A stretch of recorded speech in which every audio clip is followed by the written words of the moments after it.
How many characters can you name in these following categories? Tsunderes? Come on, we can name 1,000. Yanderes? Easy. Degenerates? Come on. Is this even a challenge? Animals? Gumdog. I feel like when it comes to anime history as a whole, many story writers never ponder on the amount of potential a story could hold if it had a pet in the starting cast.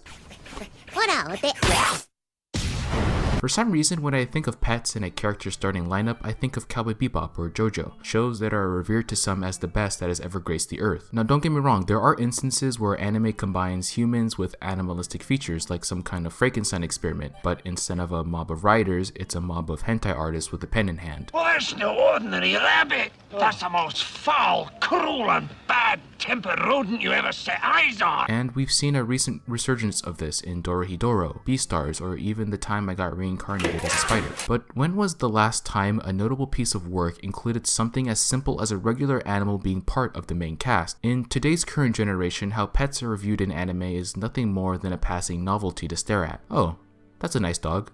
Very cute. Well, back to the main story. But I feel like there was a time when anime studios got really creative and decided to push regular pets into the spotlight. Why is there a penguin here? And why do I remember its name more better than any 2020 anime I've watched? Oh wait, we live in a weird time where modern anime follows this almost close to religious script called the waifu meta. Essentially, you're rolling in the big bucks the more you sell your anime girls. Much like an old man pondering how everything was much more simple, anime to a degree was a completely different beast back then, a time where the story mattered the most and the characters were just the espresso in the coffee.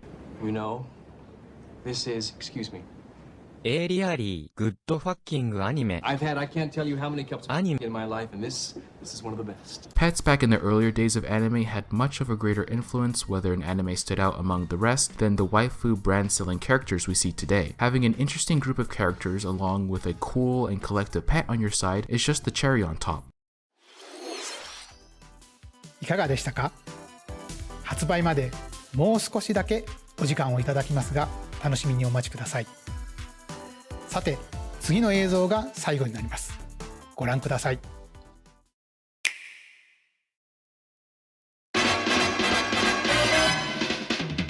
With the instance of Cowboy Bebop, we have Ein, the best boy of corgis, a dog that dates back pre-modern internet. A very well-known dog loved by all. Probably the reason why everyone knows about him and why he's not so easily forgotten is that he's always with Ed, the tech guru of Spike's team. You can't have Ed without Ein. They are a team within a team. Of course, there's more than meets the Ein. Okay, I'll stop. Saying Cowboy Bebop was ahead of its time would probably be a major understatement. The world building of Cowboy Bebop offers many unique atmospheres the characters interact with, whether it be on Earth's desolate wasteland or a literal casino in space. Each character has its own unique set of problems they're dealing with, while on the other hand, we have Dog. Ein is almost the outlier of the group. In a tech-savvy advanced world, one of the main characters of Cowboy Bebop isn't another depressed, antisocial gunslinging cowboy, or a character with a shady yet mysterious image. Ein does almost nothing in the entire series, yet the fact that something as simple as a literal canine is interacting with a sensory overload setting that is the Cowboy Bebop world is the reason why he sticks out, and why we can never forget him. I guess he's also a god at chess, gonna have to put him at an A. Fast forward 26 years later and nothing has changed. What the fuck are you talking about? On memory, the only true animal that has left an everlasting impression on me was Iggy from JoJo Part 3, Stardust Crusaders. We go from a memorable dog who doesn't really do anything to a memorable dog that does a lot. Magically losing his weight faster than any training regimen, Iggy felt like an actual team member despite him being a small animal. He represents the full tarot card, and if you played any Persona games, that's practically the most important card of them all. I would argue and say minus the final fight of Part 3, Iggy's fight with the bird that represents American patriotism was a very creative fight. Usually when two people are going at it, they have to give out long, dramatic speeches to acknowledge each other's fighting style. Apart from just Iggy thinking to himself, this bird is like, I don't care what you're thinking, die. It was a breath of fresh air apart from the cliche fights we grew to accept to be as the norm. It was a fight nobody asked for nor expected would happen, yet struck a chord with us as being something we unusually desired. And with that, Gumdog gets an S for Sense stimulate. We're at the point of the video where if I don't say something obligatory controversial, my watch time starts plummeting, so I have never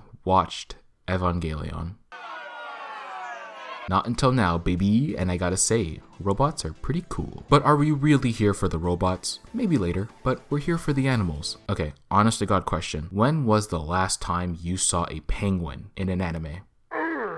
Okay, you win. Much like Cowboy Bebop, every character in this show to a degree is absolutely insane. It's a show where you have to use 150% of your brain, invest yourself in every single main character, and focus on the story to the T. Funny enough, if you were to show me the most sane character, you would probably point at a literal penguin. Pretty much what I'm trying to say is that the 26 episodes of Evangelion would be 10 times more depressing if Pen Pen wasn't there. So I gotta put him in the P tier. And let's not forget the honorable mention, probably the most well-respected pet in all of anime. Practically should be written in the history books for children to study, and that's Courage the Cowardly Dog, saving his owners 52 times, defending the house against literal monsters all by himself, all that without him getting the recognition and praise he deserves. He's an S tier character without a doubt. Now if you excuse me, I'm gonna play some Courage in the Creep TV on the Cartoon Network website.